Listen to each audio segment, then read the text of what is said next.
journey was good. It was a very quick flight for us. We'll train this afternoon, just after this press conference. And the squad is in a pretty good place. We're minus Tino Livramento. We're still awaiting feedback on the extent of his injury. But I think apart from that, we're okay. Thank you. We'll go to Jordan next year and then to Lee just behind you. Jordan. Is there any early indication on Tino's injuries at a long-term, medium-term, short-term?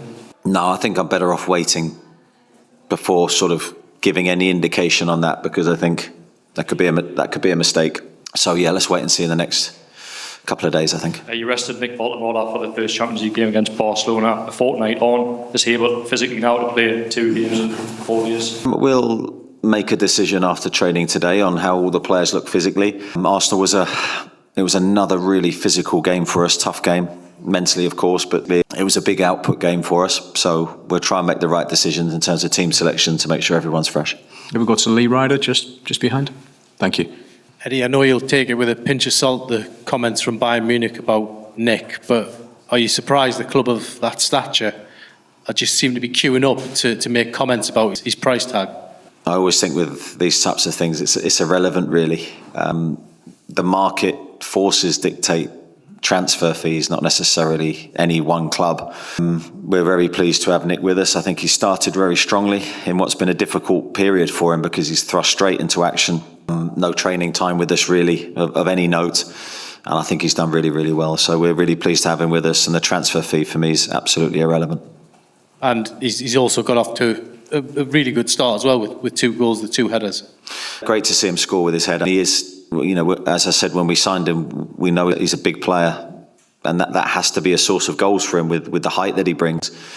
And it's something that we felt we could really improve. But the 2 headers are all his own work, and he deserves the praise for them because they're 2 outstanding moments. And it shows that hopefully once the team services him and gives him better balls in and around the box, there's other ways he can score as well. But that's certainly a promising start. Thank you. We've got to Matthew Raisbeck and then to George Colkin. Matthew. Hi, Eddie. What are the benefits to training here on the pitch ahead of tomorrow's game? Because 2 seasons ago, you didn't do that for a couple of your Champions League group matches.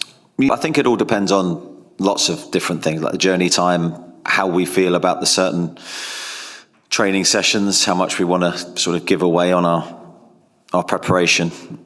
We felt coming here that getting to know our surroundings was more important. So I think it'll be an important training session for us today with the pitch and the stadium, and travel time has been minimal. So we've got here early, we'll be settled, and hopefully that will help our performance. And what do you know about Union Saint-Gilloise, who are new to the Champions League, but won their first match and are having a really good season domestically too? Well, I know exactly that. They've started the season very, very strongly, and a great result in the Champions League, as you say, against PSV. They're tactically interesting. They'll give us a physical threat as well. They've got 2 big strikers. Yeah, I've been very impressed by watching them play. We know it'll be a really important game in our Champions League journey, but it's going to be a tough one. Thank you. I'll go to George and then to Greg on the front, please. Hi, Eddie. Hi. Is this beginning to feel like your level now? Well, we certainly feel in our first game, if you're looking back at the Barcelona game, we felt we gave a really good performance, but ended up with nothing and disappointing result. And there's similarities between that and the Premier League start for us, where we feel we've been really competitive and have left certain games with less than I feel we've deserved. So I feel we're competitive. We're enjoying, I think, the build-up now. We're used to it from 2 years ago. There's nothing that really is going to hopefully surprise us in that sense. And I think that can only help us then hopefully perform at a better level. Thank you. Craig at the front. Hi, Eddie. It's one of the nicer problems you've got at the moment, but Sven Botman and Dan Burn both being fit and both being in good form, but they also want to play in the same position. How do you accommodate that? Do you, as you did on Sunday, do you put Dan at left back? Can you play the 2 of them together, even though that puts Sven to the right? Can you play 3, or does it come to the point where you've actually just for the big games got to pick one of them? Just talk us through that dilemma you've got with 2 good players. I can do all of those things that you mentioned, Craig. You've summed it up. I don't have to answer that. Pick one. Well, I will have to, won't I? And you'll see that tomorrow. But I think it's a great problem to have, in a sense that you've got 2 outstanding players that bring different qualities, but both perform and have performed very strongly. I just think, talking about both players, it's great to see Sven back to the form that we know he's capable of. And He's such a big player in terms of ball distribution and helping us elevate our game to another level. I think when he's in his best moment, he was fundamentally important to our rise 2 years ago. And Dan's just been, in every sense, a giant for us. And his leadership skills are invaluable to us. So Dan's played left back for us a lot. And even in a lot of games this year, although we haven't started him in that position, he's ended up playing there because of how we've pressed or how we've tactically built our game. So I'm comfortable with all of those options, and no doubt I'll use all of them through the season. We've spent the last 2 years talking about the midfield. As you well know, it seems this year's discussion point is perhaps going to be the wingers and their contribution as well. Where do you think the four of them are at in terms of their own form and how they're gelling with Nick, or not gelling with Nick? Just talk to us about the wingers, because there is a lot of debate around those four at the moment and their form. I think you'd have to sort of go down to each individual player to give a full description, and obviously I'm not going to do that. I think it's been a bit stop-start for all of them. I don't think there's been much fluency for any of the four. So I think that will be the challenge for them to bring their best performances. They're so important because they all bring something slightly different. They've all got unique qualities, but they're all going to play a massive part throughout the season. We need them firing. We need them firing in terms of goal scoring, goal creating. And ultimately, if you play with wingers, as we have done historically, if they're not performing, they hurt the system. So that's something that we really need to focus on. Thanks, Craig. Go to Scott Wilson and then to Mark Douglas in the middle. Scott? Is Fabian available, Eddie? Yeah, he's back in the squad. He's back in here in Orkney. And we talked at the weekend about the start and how in a lot of games you probably haven't really quite got what you deserve, and it's felt a bit up and down because of that. Maybe an obvious thing to say, but is tomorrow night a game when really the result is, yes, get a performance, but are we getting towards the stage where winning a game is going to be important? Yeah, winning is the be all and end all, and it's never been lost on me as manager. You can play as well as you want, but you have to try and win, and you have to try and find a way to win in all types of performance. And we've done that well for the last few years. And I think in terms of our Champions League campaign, it is important that we do that very, very quickly. Otherwise, we're going to leave ourselves too far to come. And it'll be the same in the Premier League. So I think the players know that. They're not inexperienced. We've got a really experienced group that have been through a lot together. And we know that the ultimate thing that we're judged on is how many points we get. Thanks, Scott. Mark Douglas then to Damien Spellman, next to you.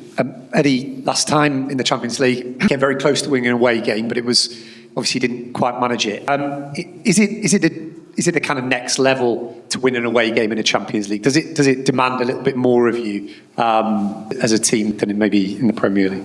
Yeah, I think that winning away is as much psychological as anything else, and I think there is a step to go in any competition to do that. And I think that is what really elevates you, because then when you return home, you feel lifted from that.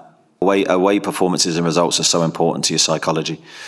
It's not lost on us. We know that our away form, it's a strange one because actually we've been very competitive away this year in the Premier League without the sort of the X factor that we've had historically, where you sort of feel a goal's coming or a moment's coming at any second. I haven't felt that when I've watched us, but we've been really, really resilient and defensively so strong. So I back us with the players that we have that those moments will come back. A lot of that is confidence linked, I think, but we need to start making that happen. We can't think it's going to happen. The whole group has to have that galvanising effect on each other. Can I just ask quickly about Nick Pope as well? He received a little bit of criticism for the quick kick and obviously the corner, but he was outstanding on Sunday. Is he okay? And you kind of had a chance to speak to him. The life of a goalkeeper, eh? I mean, it's incredible because that'd be one of the best performances from a goalkeeper I've seen up until that point, really. And of course, everyone will critique certain moments and certain decisions. I think we have to reflect that his actions in that moment are trying to help us win the game. And of course, things happen in football that then you look back on and think, well, maybe I'd have made a different decision. But same as when you're in my shoes, you don't play with hindsight. You play with your decision making in that moment with the information that you have. And I back Nick. I thought he was magnificent on Sunday.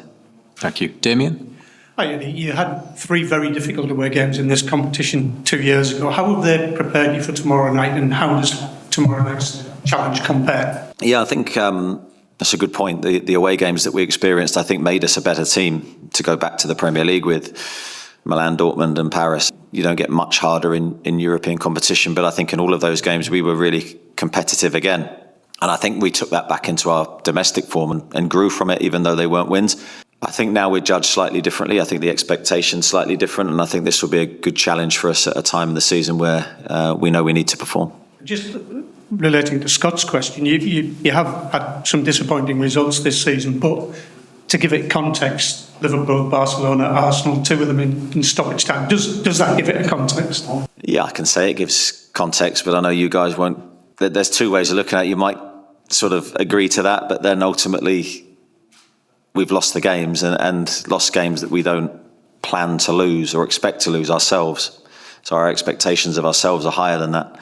And I think we have to push the group for more, and our expectations of ourselves have to be of the highest form. Otherwise, we will never grow and we'll never step forward. So we will pinpoint stuff we can do better. We will expect us to deliver better. And I think that's a healthy expectation to put on the team.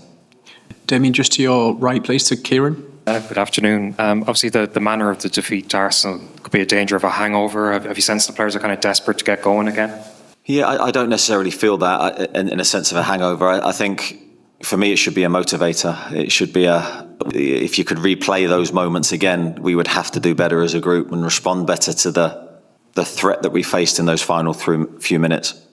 The game hinged on, as it always does, on big moments, and there's other sort of moments happen in the game that I could say, oh, we were slightly unlucky with this or that. But ultimately we needed to do better in those last few minutes. And that, in the end, would have probably been a very good point to take forward into this game, but it didn't happen. And yeah, as I say, we have to use that as motivation now to go again, regroup, and come back stronger. We've seen players historically maybe get weighed down by their price tag. Doesn't seem to have affected Voltemade. No, I don't think he's that kind of character. I don't think he necessarily overthinks things too much, which is a really big strength. I think look, whatever we've paid for him is irrelevant. What he's going to be judged on is how he performs in the team and what he gives to the club going forward. So I would urge any footballer to try and dust that off. But it's easier said than done, because I've seen players myself be weighed down by either the fee or the expectation. But he's very relaxed. Looks like he's enjoying his football, enjoying being here, and ultimately that's key.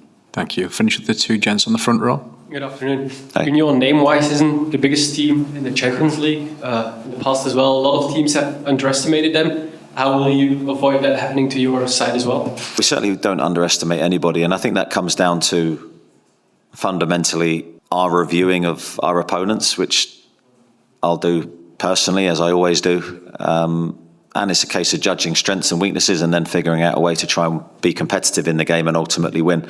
But I think for any team to be at this level and to be top of their league and playing in the way that they are, demand respect. Full credit to everyone connected with the club, because it's been a dramatic rise and sustained success. It's not been just one season. They were knocking on the door to win the league, then they've won the league, and now deservedly in the Champions League. So, no, we'll be fully focused and fully ready. Martin, to finish. Hi, Eddie. Are Newcastle United a Champions League club now? And if so, what's the next step? Well, we're a Champions League club for this season. Whether that goes into next year, time will tell. I think we will enjoy this experience. We will try to evolve and improve. But ultimately, we want to, and I said this right at the start, we want to progress into the next stage of the competition. So we're not necessarily looking at, are we a Champions League club going into the future? It's about trying to make the most of this moment right in front of us. And is it your first time at this ground? And is there a different element that it's not Union's home ground? Yeah, it's my first time here. Yeah, obviously we've had time to prepare and think about that. But ultimately, it will still be a very home-based crowd. And I'm sure they'll be very supportive to them. So I don't see a lot really that changes from a normal away game for us. We'll have our following with us, and I'm sure they'll be amazing as they always are. And I think it's up to us to get them involved in the game. And last one, you touched upon it there. How impressed have you been with what they've done here at this football club? It's amazing. Sustained success is very difficult in any league. Obviously very well run and well managed. The recruitment's been very good. You have to get all those things right for the dramatic rise that they've had. And full credit to everyone here.